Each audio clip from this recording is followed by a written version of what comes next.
Ini judulnya itu The Root of Envy, akar dari iri hati. Sering ya dengar kata iri hati ya? Pasti sering ya. Udah ngerti artinya iri hati? Gak ada yang ngerti. Bohong. Ada yang ngerti artinya iri hati? Ngerti ya? Gak saya tanya, gak saya suruh jawab. Yang ngerti angkat tangan. Oh ngerti. Ada yang punya pengalaman iri hati? Saya angkat tangan, ngaku. Ya, banyak yang nggak ada ya. Sudah ngerti arti iri hati, nggak ada yang iri hati. Berarti kita doa berkat aja ya. Khotbahnya udah sukses. Nggak perlu dikhotbahin lagi. Bercanda ya. Jadi iri hati ini memang benar-benar apa ya? Sesuatu yang sangat dekat sama kita. Apalagi kita hidup di negara budaya timur. Ya, jadi itu benar-benar melekat sih sebenarnya sama kehidupan kita sehari-hari. Ya, sejak kecil kita itu pasti sering kali namanya dibanding-bandingin. Ya, dibanding-bandingin. Entah itu sama saudara kandung kita, sama saudara kita yang ya beda family, sama anaknya tetangga, atau sama murid yang paling pandai di sekolah, ya, atau dibandingkan sama anaknya temennya mama papa dan macam-macam banyak. Ya, mungkin saya percaya nggak ada orang tua yang membandingkan anaknya itu untuk menjatuhkan anaknya. Nggak ada, pasti semua ingin. Ya caranya aja, kamu kok nggak bisa kayak kokomu sih? Rajin belajar loh, makanya kamu rajin belajar biar pinter. Maksudnya mungkin baik ya, cuman kadang ya kita tahu kita hidup di dunia ini ada iblis juga yang sering menunggangi kata-kata demi kata-kata itu sehingga masuknya ke kita itu lain. Ya, apalagi kita di budaya timur itu sering banget karena budaya timur tuh seringnya adalah budaya sosialisasi. Sosialisasinya di mana? Seneng kumpul-kumpul ya kan? Habis gereja kumpul-kumpul makan. Habis makan sih nggak mau pulang kumpul-kumpul lagi. Ya kan? Habis kumpul-kumpul pamit, ya pulang saya sampai depan situ mandek lagi ketemu. Oh iya tadi gini. Sampai depan nanti mau pulang wis ya pulang sampai mau buka pintu mobil sih. Oh iya mau kemana? Ngobrol lagi. Jadi dari sini ke sana bisa 1 jam. Ya. Nah, sebenarnya tidak ada orang tua yang mungkin ingin membuat mental atau anaknya jadi drop atau turun ke bawah. Tapi seringkali itu banyak ditunggangi. Sehingga kita sekarang jadi dewasa. Salah satu kebiasaannya kita atau nature-nya kita adalah kita jadi sering membandingkan diri kita sama orang lain. Ya, kita jadi sering membandingkan diri kita sama orang lain. Nah, padahal faktanya ini menarik sekali. Faktanya adalah keberhasilan orang lain, ya, keberhasilan orang lain bukan merupakan kegagalan kita. Saya ulang ya, keberhasilan orang lain bukan merupakan kegagalan kita. Keberhasilan orang lain bukan merupakan kegagalan kita. Pernah iri hati tadi ya? Yang pernah iri hati tadi ya? Oke, saya anggap semua pasti dari kita sedikit banyak pernah rasanya iri hati. Sekarang bayangin, kamu pernah iri hati sama siapa ya? Bayangin mukanya ya. 1, 2, 3, udah kebayang ya? Pernah dulu, ini histori sekarang udah ada iri hati semua. Ya. 1, 2, 3 udah kebayang ya mukanya kayak apa ya? Namanya siapa? Masih ingat kan? Sekarang sebutin namanya nanti ya, dalam hati aja. Keberhasilan si A gitu ya, bukan merupakan kegagalannya saya. Coba ya, 1, 2, 3, keberhasilan si bukan merupakan kegagalan saya. Ini faktanya saudara ya. Tapi seringkali kita kalau sudah namanya iri hati, melihat orang berhasil, apalagi orang si itu berhasil, kita merasa aduh, saya nggak enak ya kok, saya merasa gagal. Jadi kita kebawa yang namanya ini akar dari iri hati. Keberhasilan orang lain padahal bukan merupakan kegagalannya kita. Kita nggak tahu sebenarnya perjalanannya orang itu gimana loh, bayar harganya seperti apa loh. Kita nggak menyelidiki orang sampai sebegitunya. Yang kita lihat cuman hasilnya doang gitu ya. Nah, ada satu prinsip sudah, ada satu kebenaran ini. Kalau kita merasa iri hati, atau nggak cuma kita lah ya, Kadang ada orang lain yang juga iri sama kita, bener ya? Ada orang lain yang iri juga sama pencapaiannya kita, mungkin fisiknya kita, ada yang dapat karunia badannya bagus, ya kan? Cakep, cantik, keren, ganteng, segala macam lah ya. Ada orang yang mungkin iri juga dengan prestasinya kita segala macam. Nah, orang-orang seperti itu kadang benci, tiba-tiba benci sama kita. Atau kita nggak ngapa-ngapain, nggak salah apa-apa, ya kan? Nah, normally, kalau ada seseorang benci sama kita, sebenarnya ada 3 hal. Salah satu dari 3 hal, saudara ya. Yang pertama, mereka melihat kita sebagai ancaman, padahal kita nggak pernah ngancam dia ya. Tapi mereka memandang kita sebagai ancaman. Yang kedua, mereka benci sama dirinya sendiri. Yang ketiga, mereka pengen jadi kayak kita. Ya, jadi kalau ada orang benci sama kita, ya udah nggak usah dibenciin lagi. Pasti salah satu dari 3 hal ini alasannya. Dan ini berlaku juga sebaliknya. Pernahkah kita benci sama orang? Pernah nggak benci sama orang? Nah, kalau kita benci sama orang, coba dievaluasi. Apakah gara-gara satu dari 3 ini kita melihat mereka sebagai ancaman? Atau yang kedua, kita sebenarnya benci sama diri kita sendiri. Saya ini gagal, nggak bisa apa-apa. Atau yang ketiga, kita pengen jadi kayak mereka. Ya, saya kemarin mikir-mikir, kira-kira saya pernah nggak ya ngalami kayak begini? Pernah nggak ya saya ngalami? Mikir, sampai akhirnya saya ingat sudah. Tahun 2007, ya, tahun 2007 itu kurang lebih sekitar 15, hampir 16 tahun yang lalu. Ya, itu pertama kali saya masuk ke dunia kerja. Saya lulus kuliah tahun 2007. November 2007, saya diterima kerja di sebuah perusahaan di Surabaya. Ya, saya masuk sebagai manajemen training, MT, ya, manajemen training. Oke, nah waktu itu ada 2 orang selain saya, ada 2 orang manajemen training yang lain. Jadi kita bertiga, satu company kita bertiga. Ya, saya manajemen training untuk masuk ke arah product management, product development. 2 orang ini masuk manajemen training ke arah sales operation. Oke, jadi, nah suatu ketika waktu kan masih hari-hari pertama, otomatis masih banyak classroom. Masih banyak classroom diajarin oleh trainer, diajarin oleh HRD. Sampai suatu hari di minggu-minggu pertama itu ya, waktu kita pertama kali join itu, setelah itu suatu siang, saya ingat habis makan siang, kita ngobrol kayak di lobby gitu ya, di lobbynya kantor gitu. Kita ngobrol bertiga, ngobrol. Terus selesai ngobrol, salah satu dari mereka nyeletuk tanya ke saya, kenapa? Lu kemarin interview sama HRD nego gaji nggak? Enggak. Terus dikasih berapa? Saya dengan polosnya langsung menjawab, oh saya digaji 1.750.000 tahun 2007. Terus habis itu mereka berdua saling lihat-lihatan begini. Terus, lu gak nego? Enggak. Terus mereka lihat-lihatan lagi. Habis itu, terus saya tanya, emang kalian dikasih berapa? Terus mereka berdua, ya itu pribadi lah ya. Terus mereka berdua ketawa. Saya merasa terintimidasi. Jujur aja waktu itu dalam hati saya jengkel. Saat itu saya merasa ini saya mau dijebak ya. Saya ditanya, saya jawab, ditanya balik, nggak mau jawab, terus saya diketawain gitu ya. Aduh, saya rasanya dalam hati itu jengkel gitu ya. Secara alamiah ya, ini secara alamiah. Saya berasumsi bahwa pasti mereka digaji lebih besar dari saya gitu. Dongkol hati saya begitu ya. Padahal sama-sama nih, masuknya barengan gitu ya.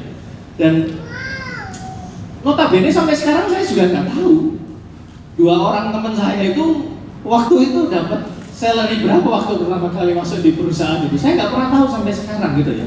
Cuman apa ya, ada satu rasa itu yang benar-benar different. Saya kerasa jengkel banget sih. Sekarang saya sadar bahwa waktu itu mungkin itu yang saya namakan yang disebut sama iri hati. Kenapa? Saya melihat bahwa mereka berdua ini kayak jadi ancaman bagi saya gitu. Di satu sisi saya merasa pantas, saya merasa layak sebenarnya kalau mereka dapat gaji lebih tinggi dari saya. Kenapa saya enggak kok sama gitu loh? Sama-sama baru masuk fresh graduate gitu. Kemudian saya jadi pengen ada di posisinya mereka. Jadi 3 hal tadi yang saya sebutkan di awal tadi itu saya gunakan sebagai satu alarm bagi saya. Saya kok merasa mereka jadi ancaman ya. Dan saya pengen jadi kayak mereka. Ya. Nah, hari itu saya mengerti, sekarang saya baru mengerti saudara. Mungkin itu yang namanya iri hati itu. Dan salah satu efeknya yang menurut saya nggak baik adalah sejak saat itu saya merasa jadi sensi sama mereka berdua. Ya, ada ngomong apa sedikit itu saya sensi, jadi mikirnya negatif gitu saudara ya. Dan saya jadi merasa was-was kalau ada kehadiran mereka dalam satu ruangan atau ya ketemu sama mereka gitu, saya jadi merasa insecure gitu.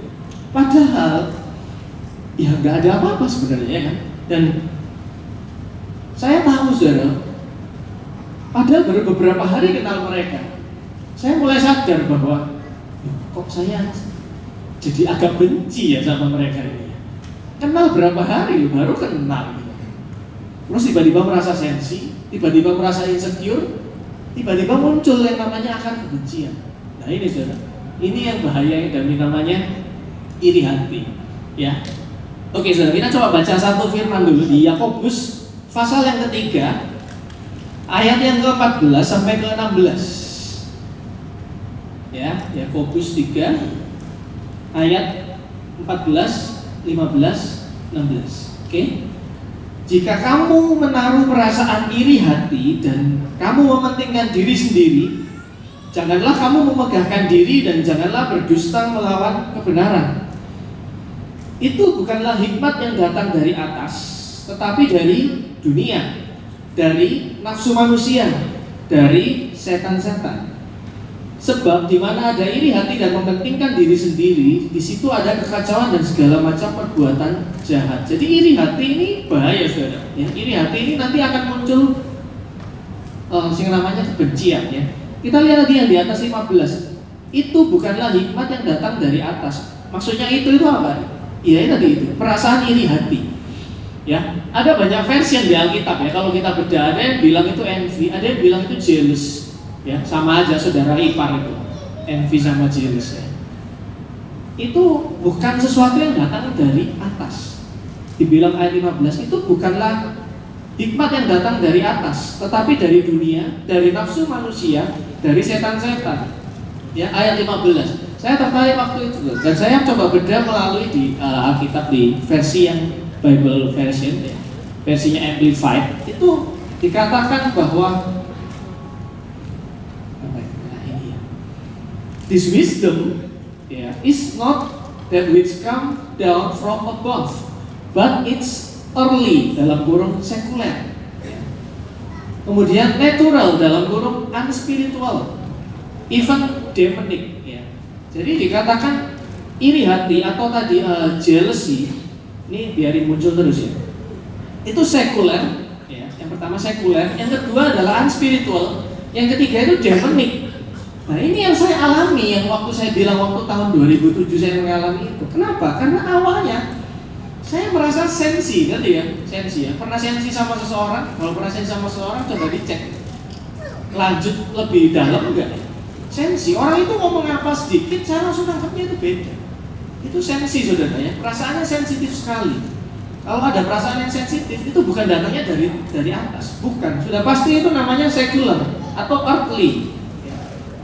Jadi itu perasaannya duniawi, sekuler. Dan kemudian saya merasa tadi pertama sensi, saya merasa sensi. Yang kedua bergeser lagi tahap berikutnya, saya merasa insecure. Insecure itu sudah pernah dibahas ya di Bipro ya, kita pernah bahas tentang insecure. Kalau nggak salah sama Cinana kapan tadi. Insecure itu unspiritual, itu bukan dari atas, itu bukan perasaan yang natural. Unspiritual, insecure itu sudah sesuatu yang akan menyerang gambar diri kita. Dari sensitif, mudah tersinggung, mudah salah paham, kemudian jadi insecure, merasa nggak aman, merasa nggak nyaman, takut sendiri, was-was, ya. Dan kemudian ujungnya adalah tadi saya bilang, mulai muncul rasa nggak senang sama orang itu, mulai muncul rasa benci. Kenal baru berapa hari, omongan mungkin belum 10.000 kata-kata yang kita bertukar omongan, tapi sudah mulai benci. Awalnya dari mana? Iri. jadi sensitif, ya, sekuler, jadi insecure, unspiritual, jadi benci, atau tadi itu demonik. Itu sudah pikiran-pikiran jahat.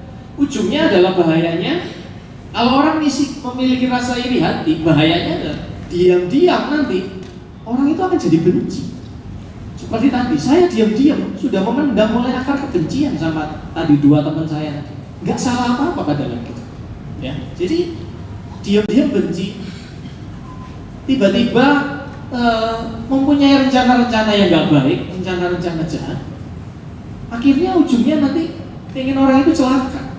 Nah, ini kan sudah pikirannya sudah dikuasai sama tadi demonik, sama ditunggangi sama iblis. Jadi iri hati ini benar-benar something yang very dangerous, very sangat-sangat berbahaya gitu. Nah, coba mulai kita cek dengan diri kita sendiri. Kita punya nggak ya akhir-akhir iri hati sama seseorang? Ya kan? Gampang loh nyarinya itu. Pasti sering orang itu muncul di hadapannya kita, ya. Pasti kita sering ketemu sama orang itu. Nah, kalau cuma sekedar perasaan biasa itu bukan iri hati sudah. Tapi tadi saya bilang itu, kita sensi nggak dengan orang itu? Kita sensi nggak? Kita sering berpikir negatif enggak? Kita merasa insecure nggak tadi dengan keberadaannya ini orang itu? Atau malah sebaliknya, kita udah benci sama orang itu? Nah, ini udah pasti ada iri hati di sana, ya. Nah, saya masuk ke satu kisah lagi, saudara, ya. Ada di kisah perumpamaan tentang orang-orang upahan di kebun anggur. Matius pasal 20. Ya, Matius pasal 20 ayat 1 sampai 16. Coba kita lihat perumpamaan tentang orang-orang upahan di kebun anggur. Matius 20 ayat 1 sampai 16. Oke. Ya, coba kita baca ayat demi ayat. Ayat pertama, adapun hal kerajaan surga sama seperti seorang tuan rumah yang pagi-pagi benar keluar mencari pekerja-pekerja untuk kebun anggurnya. Ya, ini ayat yang pertama. Adapun kerajaan surga seperti seorang tuan rumah yang pagi-pagi benar keluar mencari pekerja-pekerja untuk kebun anggurnya. Oke, saya lanjut ayat yang kedua. Berikutnya. Nah, setelah ia sepakat dengan pekerja-pekerja itu mengenai upah sedinar sehari, ia menyuruh mereka ke kebun anggurnya. Next, kira-kira pukul 9 pagi, ia keluar pula dan dilihat ada orang lain menganggur di pasar.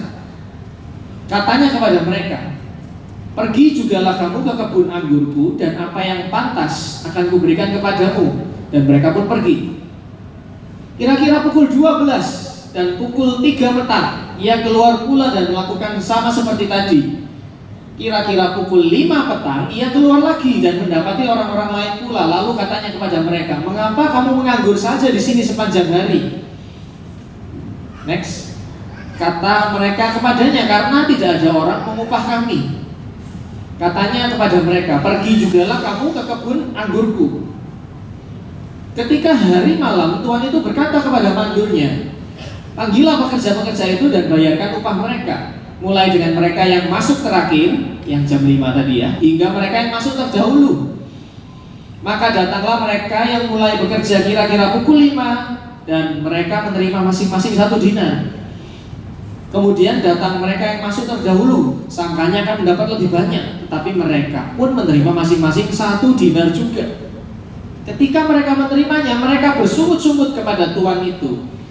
Katanya, mereka yang masuk terakhir ini hanya bekerja 1 jam, dan engkau menyamakan mereka dengan kami yang sehari suntuk bekerja berat dan menanggung panas terik matahari. Tetapi Tuhan itu menjawab seorang dari mereka, saudara, aku tidak berlaku tidak adil terhadap engkau. Bukankah kita telah sepakat 1 dinar sehari? Ambillah bagianmu dan pergilah. Aku mau memberikan kepada orang yang masuk terakhir ini sama seperti kepadamu. Tidakkah aku bebas mempergunakan milikku menurut kehendak hatiku, atau iri hatikah engkau karena aku murah hati? Demikianlah orang yang terakhir akan menjadi yang terdahulu, dan yang terdahulu akan menjadi yang terakhir. Ya, ini tadi saya bilang ya, 1 firman itu bisa ratusan rema, 1 firman itu bisa ribuan rema. Ya, termasuk ini kalau diomong ini ceritanya tentang kerajaan surga, perumpamaan tentang kerajaan surga, ya kan, orang yang bertobat dahulu sama bertobat kemudian sama-sama masuk surga. Contohnya yang paling sederhana begitu ya. Tapi di sini tadi ada juga chance-nya itu mereka bahas tentang yang namanya iri hati. Makanya saya mau coba bedah satu perikop ini gitu ya. Dikatakan yang pertama itu adapun hal kerajaan surga sama seperti seorang tuan rumah. Ya sebenarnya dia bukan cuma tuan rumah ya, tapi beliaunya ini adalah seseorang yang punya kebun anggur. Jadi owner ya. Pagi-pagi benar keluar mencari pekerja untuk kebun anggurnya. Ya. Jadi kita tahu ini tuan tanah ini, tuan rumah, tuan tanah, si bos ini orang yang rajin. Ya, ini baru ayat 1 sudah dapat ininya ya, dapat kisi-kisinya. Pagi-pagi benar sudah keluar cari pekerja. Ya, jadi ini bos yang rajin. Ini bukan bos yang bangunnya siang jam 10, jam 11 makan siang, jam 12 baru ke kantor, jam 2 selesai makan siang ya, jam 3 udah pulang gitu. Enggak, ini bos yang rajin. Pagi-pagi benar dia sudah bangun keluar rumah cari pekerja. Ya, jadi demikian juga saudara kita, kalau kita memang diizinkan Tuhan jadi seorang pemimpin, jadi seorang leader, jadi seorang atasan atau jadi seorang pengusaha, nggak boleh malas ya, meskipun sudah sukses. Ini Pak Bos ini pagi-pagi benar udah keluar, dan kalau kita renungkan lebih dalam lagi, second step-nya lagi, dia ini keluarnya pagi-pagi benar loh, pagi-pagi benar. Jadi ketika dia bangun pagi-pagi benar, dia sudah tahu apa yang mau dilakukan. Mikirnya kapan? Berarti mikirnya kemarin. Mungkin dia sudah mikir kemarin mau tidur itu, dia sudah menyusun agenda kerjanya. Saya besok pagi mau ngapain? Sehingga dia besok pagi dia bangun, pagi-pagi benar dia sudah bangun, dia langsung ngerti apa yang harus dia lakukan hari itu, apa yang mau dikejar hari itu. Saya butuh berapa orang pekerja hari ini untuk kerjain kebun anggur saya, supaya kebun anggur saya nggak mangkrak, supaya produktif. Ya, pelajaran buat kita teman-teman ya. Ini keluar dari iri hati ya, ini bonus. Ayat 1 dikasih bonus sama Tuhan. Kita harus jadi pekerja itu, jadi pengusaha, jadi bos, jadi leader itu juga harus rajin. Kita harus tahu besok pagi itu mau ngapain, sejak kapan, sejak hari sebelumnya. Jangan besok pagi baru bangun, baru mikir, saya hari ini mau ngapain ya, kalau udah telat sudah. Oke? Ya. Kemudian dikatakan di sana kan kita sudah tadi baca ayat demi ayat, ayat demi ayat. Ketika para pekerja itu sampai di sore hari, ketika mereka mau saatnya gajian, ya, gajiannya harian, dikatakan di sana pekerja yang terakhir dipanggil dulu, yang masuknya jam 5, kerjanya dibilang di situ kerja 1 jam, berarti selesainya jam 6. Ya, dia kerja 1 jam dapat upah 1 dinar sehari. Terus kemudian berikutnya masuk yang berikutnya lagi, berarti yang bekerja jam 3. Jam 3 masuk sama sehari, 1 dinar. Kemudian masuk kloter berikutnya lagi sebelumnya, jadi masuk jam 12. Lalu yang masuk jam 9 pagi, dan yang paling pertama yang pagi-pagi benar, semuanya dapatnya sama 1 dinar. Kemudian dikatakan di sana mereka yang pekerja kloter awal mulai bersungut-sungut. Dan kemungkinan yang paling dongkol adalah yang masuknya pagi-pagi benar, yang kloter pertama. Ya, kalau kita lihat itu kan ada 5 kloter ya. Pagi-pagi benar, jam 9, jam 12, jam 3, jam 5. Ada 5 kloter. Tapi semuanya upahnya sama. Nah, dikatakan di situ ayat 15 dikatakan waktu tuannya itu merespon keluhannya, bersungut-sungutnya si para pekerja itu yang kloter awal, dikatakan di sana, kamu iri hati. Iri hatikah engkau karena aku murah hati? Iri hatikah engkau karena aku murah hati? Jadi ada rasa iri di pekerja-pekerja kloter pertama itu, karena seolah-olah mereka diperlakukan tidak adil. Seolah-olah mereka diperlakukan tidak adil. Padahal kita tahu saudara, kalau kita tarik sebenarnya akar dari yang namanya iri hati itu adalah kesombongan. Ya, akar dari iri hati adalah kesombongan. Betul, akar iri hati adalah kesombongan. Kenapa? iri hati itu lahir dari sebenarnya rasa sombong. Jadi para pekerja itu tadi merasa saya kerjanya lebih banyak dari orang yang masuk jam 5. Saya kerjanya seharian sudah panas-panas, sudah kerja lebih banyak, mungkin menghasilkan panen anggur yang lebih banyak daripada yang kerja 1 jam. Tapi kenapa saya dapat upahnya sama? Kenapa sama-sama 1 dinar semua? Padahal kalau kita tracing, si bos ini nggak melanggar undang-undang ketenagakerjaan ya. Bahkan sudah di awal, sehari sedinar ya. Oke. Ya, sehari sedinar. Oke, bos ini nggak salah apa-apa, saudara. Tapi mendadak mereka bersungut-sungut dan bilang bos ini nggak adil. Loh, salahnya di mana? Salahnya di mana? Ini yang namanya iri hati. Ya. Ini namanya iri hati. Dikatakan kamu iri hati. Kalau bosnya itu, kalau saya sebagai bos itu murah hati terhadap temennya kamu, rekan kerja. Saya nggak nyalain apa-apa loh kamu. Tetap tadi kita deal pertama tadi jabat tangan pagi sedinar sehari upah kerjanya. Oke loh, oke. Yang lain dikasih sedinar nggak ada omongannya. Kotor berikutnya akan dikatakan saya akan beri kamu upah apa yang pantas. Nggak ada deal salaman 1 dinar sehari kan. Apalagi yang terakhir, nggak diomong dikasih upah, udah kamu kenapa nggak ada upah kami, ya udah ke kebun anggur kerja. Nggak diomong apa-apa malah, nggak sedinar, nggak apa yang pantas, bahkan mereka yang masuk terakhir tuh nggak tahu upahnya berapa, nggak tahu, tapi tetap mereka masuk.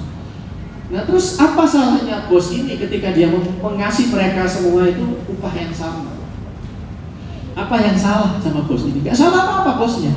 Jadi iri hati itu kadang memang muncul dari diri kita sendiri, saudara.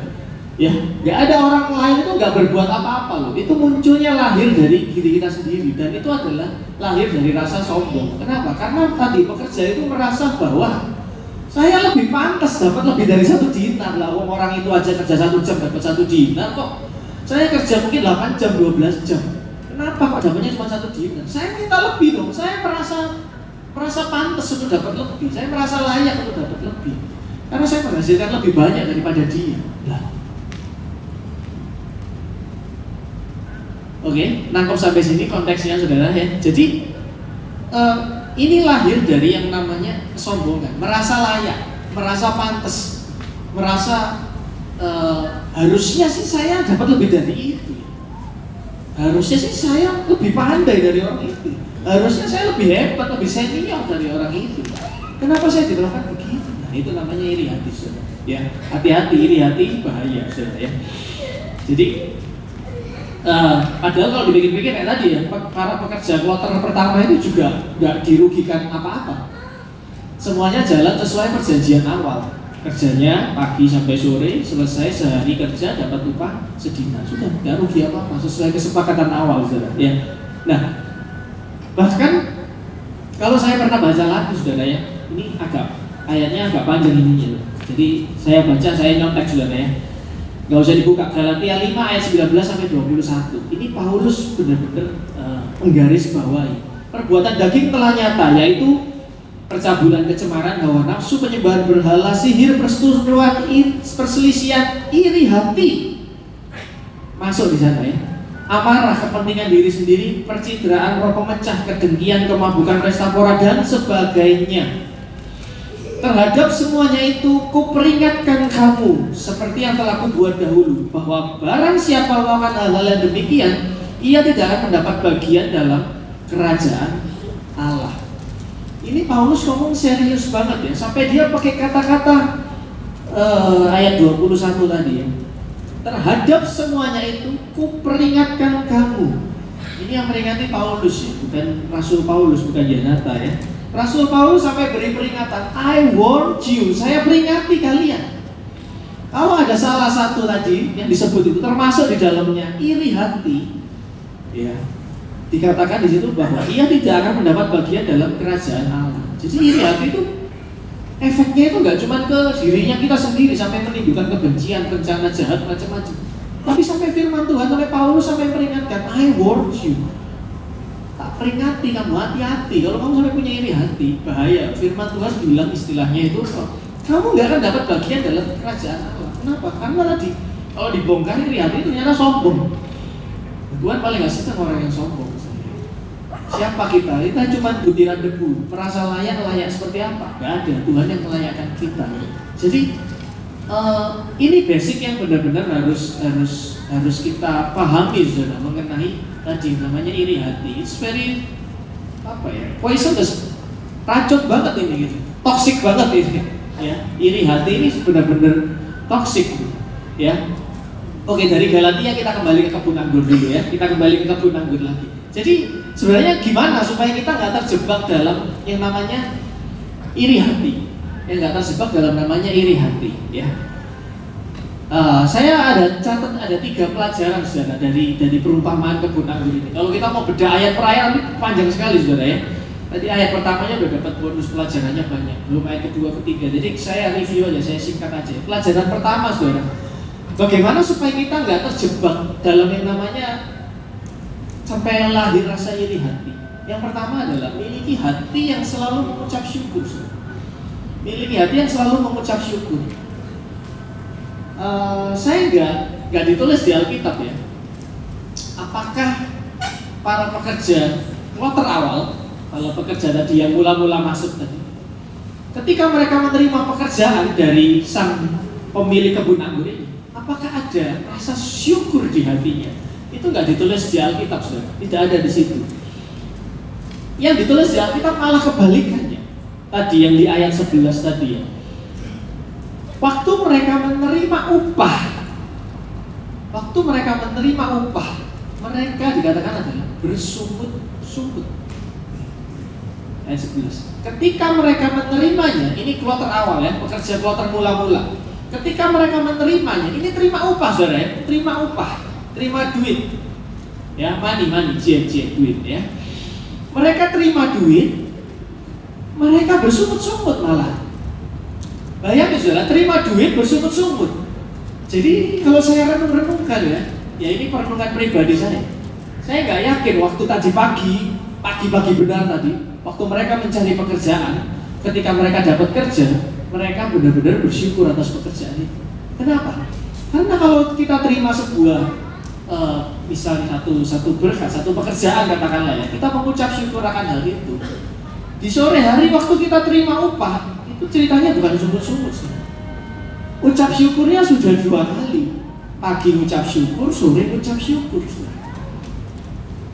Saya nggak tahu pagi mereka mengucap syukur enggak, yang pasti sore mereka nggak mengucap syukur, tapi malah bersungut-sungut. Ya, terima upah malah bersungut-sungut, saudara. Jadi pelajaran pertama adalah kita harus belajar mengucap syukur di depan. Belajar mengucap syukur di depan.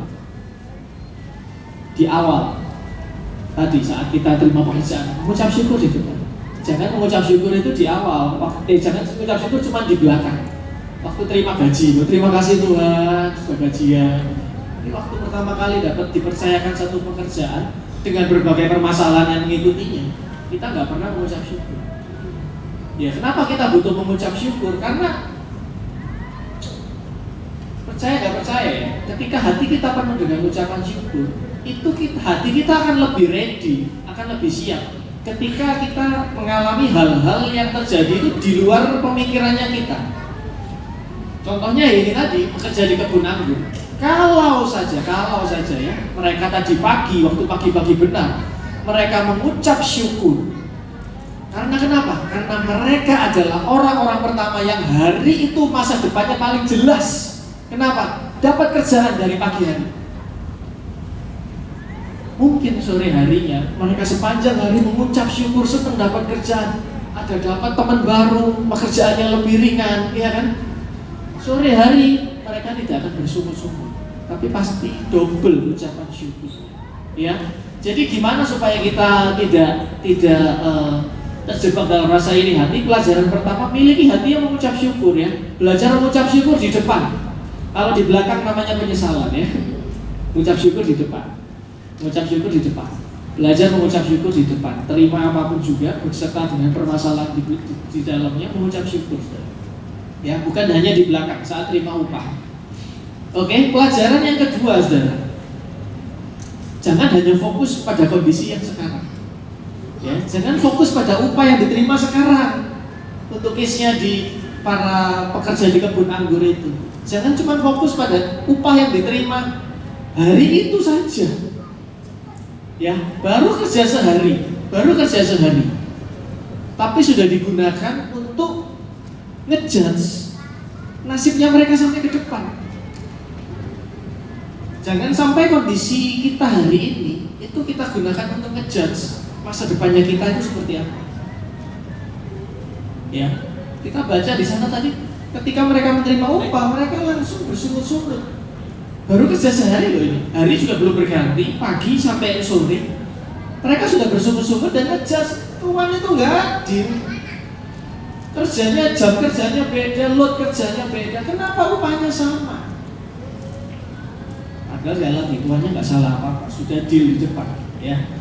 Maka pekerja pertama nggak rugi apa-apa sebenarnya. Jadi di sini kita lihat bahwa apa ya? Jangan sampai kondisi sekarang kita gunakan untuk juga ngejudge Tuhan. Tuhan itu nggak adil. Tuhan itu nggak adil sama hidupku. Tuhan itu nggak peduli. Tuhan itu nggak care sama saya. Care-nya sama aku tuh orang itu tuh.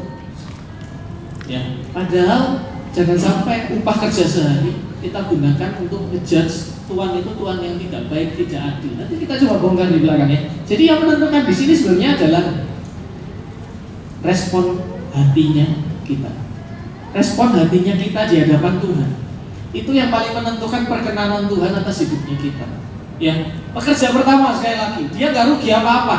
Malahan sebenarnya kalau kita lihat dia mendapatkan banyak keuntungan. Kok bisa? Kan dapatnya sama-sama 1 dinar, kok bisa untung? Untung apanya? Dia punya keunggulan, saudara. Kalau kita benar-benar renungkan ya, apa keunggulannya? 1, dia punya pengalaman atau jam terbang yang lebih tinggi dibandingkan para pekerja yang lain. Betul? Jam kerjanya paling tinggi, jam kerjanya paling banyak, ya. Otomatis dia punya waktu kerja yang lebih banyak, dia punya experience, pengalaman yang lebih banyak, ya. Dan itu adalah benefit itu tadi buat dia sendiri. Ya, benefit itu buat pribadinya dia sendiri. Nah, apalagi benefitnya yang kedua, keuntungannya, keunggulannya yang kedua, dia punya lebih banyak waktu, lebih punya banyak kesempatan dalam artian tadi range kerjanya itu untuk menunjukkan bahwa sebenarnya saya mampu kerja, kinerja saya bagus, hasilnya saya lebih banyak. Nah, otomatis ini kan menghasilkan benefit atau keuntungan atau buah. Pekerja ini menghasilkan buah buat sang tuan pemilik kebun. Jadi nggak hanya ngomong upahnya sama-sama 1 dinar, tapi di belakangnya sebenarnya ada kekayaan lain yang dia nggak syukuri. Kalau dia syukuri, dia akan tahu bahwa saya sudah dapat benefit lebih dari orang itu semua. Kenapa? Dari awal saya yang paling terjamin. Pagi-pagi benar, masih gelap saya sudah dapat kerja. Dibandingkan tadi, jam 9 baru dapat kerja. Jadi dia udah berapa jam nganggur? Jam 12 baru dapat kerja. Udah setengah hari nganggur. Jam 3 baru dapat kerja. Udah mau selesai hari itu. Apalagi yang jam 5. Coba bayangin, mungkin orang yang jam 5 ini, para pekerja ini, dia udah desperate. Nggak tahu, mungkin dia mau pulang ke rumah nanti kasih makan keluarganya apa, nggak dapat upah. Jadi orang yang diambil pertama tadi ini harusnya orang yang paling bersyukur, saudara. Ya, dapat kabarnya saudara. Jadi ngelihatnya jangan sampai 1 dinarnya tadi yang dipakai buat ngejudge hidupmu. Sebenarnya kloter pertama itu kloter yang masa depannya paling jelas, jam terbangnya paling tinggi, pengalamannya paling banyak, punya kesempatan yang lebih banyak, dan bisa menghasilkan buah benefit bagi istilahnya kebun anggur itu, perusahaannya dia itu hasilnya paling banyak. Jadi orang ini orang yang sebenarnya paling menguntungkan bagi company kebun anggur ini gitu ya. Ya, jadi yang pertama miliki hati yang mengucap syukur, yang kedua jangan hanya fokus pada kondisi yang sekarang, upah yang diterima sekarang dalam hal ini. Yang ketiga terakhir saudara, ini teman-teman main musik boleh siap-siap ya. Ini yang ketiga terakhir saudara. Mari kita belajar memandang dengan mata iman, saudara, melebihi mata jasmani. Jadi cari tahu apa maksudnya Tuhan di balik sebuah kondisi itu. Ya, nggak ada yang kebetulan. Saya percaya semua yang terjadi di hidup kita itu nggak ada yang kebetulan. Tuhan itu nggak kengangguran, tiba-tiba tangannya gini, jatuh, nggak sengaja, nggak pernah gitu, ya. Punya master plan semua. Jadi segala sesuatu yang diizinkan, tinggi rendahnya karirnya kita sekarang, tinggi rendahnya tingkat perekonomian kita sekarang, bagaimana kondisi kesehatannya kita sekarang, kondisi di keluarga kita sekarang, latar belakangnya kita, bahkan gendernya kita, jenis kelaminnya kita, itu Tuhan sudah rencanakan, punya master plan semua sudah. Jadi melihatnya kita harus melebihi apa yang kita terjadi sekarang ini, saudara ya. Kenapa saya diizinkan Tuhan mengalami situasi seperti ini? Apa yang bisa saya pelajari? Apa yang bisa saya tarik? Apa yang Tuhan ingin rubah dalam hidup saya? Itu yang seharusnya kita terus pertanyakan, kita terus renungkan, saudara. Coba kita pikir bareng-bareng, saudara. Dengan kelebihan tadi yang saya ngomong pada pekerja-pekerja kloter awal tadi, dengan keunggulan-keunggulan tadi, mereka punya jam kerja lebih panjang, punya kesempatan kerja lebih banyak, punya waktu belajar lebih banyak, ngerti caranya nanam anggur yang benar sampai memanennya itu yang bagus gimana. Ya, yang gagal sedikit karena jam kerjanya sudah tinggi, semakin ahli. Ya. Sayangnya para pekerja tadi tidak menggunakan dengan mata iman, sudah, dengan respon hati yang benar. Respon hati yang benar itu akan buka mata iman kita, sudah. Kalau respon hati kita nggak benar, ya sudah, nggak ada yang namanya iman, sudah. Yang namanya cuma adanya ngejudge, iri, benci, ngejudge, sensi, insecure, gitu doang, sudah. Tapi ketika respon hatinya itu kita benar, sudah, mata iman akan mulai terbuka, sudah. Dengan berbagai keunggulan yang dimiliki para pekerja kloter pertama, kalau dia membuka dengan mata imannya, bukankah ketika suatu hari pekerjaan itu akan menjadi lebih banyak, kebun anggur itu jadi makin besar, masa depan karirnya seharusnya mereka adalah masa depan karirnya yang paling cerah, sudah. Sudah kelihatan, saudara, masa depan karirnya paling cerah karena dia bekerja pada tempat usaha yang berkembang. Kalau kita teliti nih ya, kebun anggur ini kebun anggur yang berkembang. Kenapa? Karena bosnya nggak cukup sekali keluar nyari pekerja, nggak cukup. Ternyata bosnya perlu keluar lagi nyari tambahan orang lagi. Nggak cukup nambah lagi, sampai 5 kali. Berarti ini kebun anggurnya benar-benar produktif, lagi berkembang sekali. Nah, kalau kita bekerja sekarang, perusahaannya sudah produktif seperti ini, butuh banyak pekerja, berarti kan masa depannya cerah ya. Ini kompetinya bagus ya.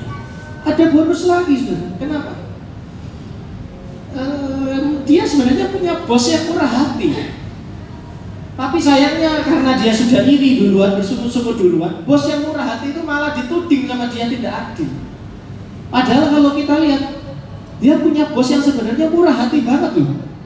Orang yang kerjanya sehari tidak dikhianati, tetap dapat upah 1 dinar. Orang yang masa kerjanya dari tengah-tengah hari tetap dikasih upah yang pantas. Dalam hal ini, hari itu dia murah hati, dikasih 1 dinar juga. Orang yang masuk jam 3, jam 5, kerjanya cuma 1 jam dan 3 jam, yang sebenarnya mereka juga desperate dapat upah berapa, terserah, pokoknya saya dapat upah, bisa buat makan. Ternyata sama bosnya hari itu, entah ini bosnya kesambet apa, dikasih 1 dinar juga. Jadi sebenarnya para pekerja ini punya bos yang punya leader, punya mereka yang sangat care, sangat peduli, sangat murah hati. Kira-kira kalau kita hidup di zaman itu, kerja di tempat ini, seneng gak sih punya bos yang kayak begini? Kita ngomong di kehidupan kita sekarang aja. Kalau kita kerja di perusahaan punya bos kayak begini, seneng gak sih? Seneng, saudara, murah hati, gampang ngasih bonus gitu, murah hati. Ya, tapi para pekerja kloter pertama tadi sudah bersungut-sungut dulu. Mereka nggak miliki hati yang bersyukur. Mereka sudah ngejudge hari itu, dipakai tolak ukur bahwa bos saya tidak adil. Padahal kenyataannya bosnya murah hati. Kok ya itu dijadikan patokan seumur hidupnya? Padahal baru 1 hari. Besok kan hari yang lain, sudah. Mereka mungkin kalau kerjanya itu bagus semua, 5 kloter tadi dipakai lagi besok semua kembali ke sini ya, kerja lagi. Otomatis kerjanya sama kan? sudah 8 jam, 10 jam, 12 jam, misalnya mulai kerja jam 6, selesai jam 6, misalnya 12 jam. Sama-sama dapat upah dinar, 1 dinar semua kan? Sudah adil kan? Selesai kan case-nya kan? Sebenarnya nggak ada iri hati lagi kan? Sudah nggak diperlakukan, tidak adil lagi kan? Nah, orang ini nggak bisa memandang seperti itu sih. Karena tadi nggak punya ucapan syukur. Satu kejadian satu dipakai buat ngejudge seumur hidupnya dia. Padahal kalau kita lihat tadi, semua kesempatan yang kebaikan itu dia bisa dapatkan kalau awalnya nanti punya respon hati yang benar. Suatu hari, saya yakin nggak bakal lama, kebun anggur ini pasti growing terus karena bosnya baik, ya kan, baik hati, murah hati, rajin, pagi-pagi bener sudah cari para pekerja. Pekerjanya banyak yang dibutuhkan. Saya yakin nggak butuh waktu lama. Sebenarnya kebun anggur ini akan jadi satu lebih besar size bisnisnya, betul? Mungkin jadi pemerasan anggur lebih gede lagi, jadi pabrik mungkin bahkan ya, kalau kita coba renungkan lebih lanjut lagi. Dan semakin banyak pekerja yang dibutuhkan, bukankah bos ini pasti akan kewalahan kalau dia nggak kasih seorang diri. Kalau dia mulai kewalahan, otomatis dia akan cari mulai orang-orang kepercayaan. Otomatis dia mungkin akan mengangkat seorang supervisor gitu ya. Next berkembang lagi dia akan mulai angkat satu orang supervisor lagi, jadi 2, jadi 3, jadi 4, jadi 5. Supervisor saya sudah 5. Saya pusing ini. Saya mau angkat satu plan manager, saya mau angkat satu manager. Nah, siapa pilihan-pilihan pertama orang-orang ini? Yang menjadi pilihan utama dari bosnya. Bukankah harusnya yang jadi pilihan utama adalah orang-orang yang paling senior, yang paling pengalaman, yang paling tahu tentang anggur? Siapa mereka? Bukankah harusnya itu yang pekerja-pekerja di kloter pertama yang harusnya punya chance paling besar untuk jadi manajer, untuk jadi supervisor, atau terus sampai jadi direktur di kebun anggur itu? Iya kan? Mulainya dari mana? Dari respon hati. Ya.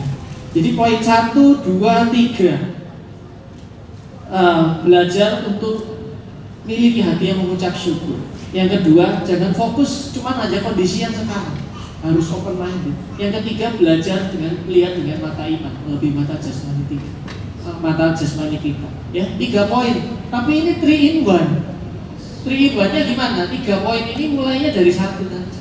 Respon sikap hati yang benar di hadapan Tuhan. Kalau itu nggak ada, ya sudah, munculnya malah kebalikannya, iri hati, ya, dengki, benci, dan lain sebagainya.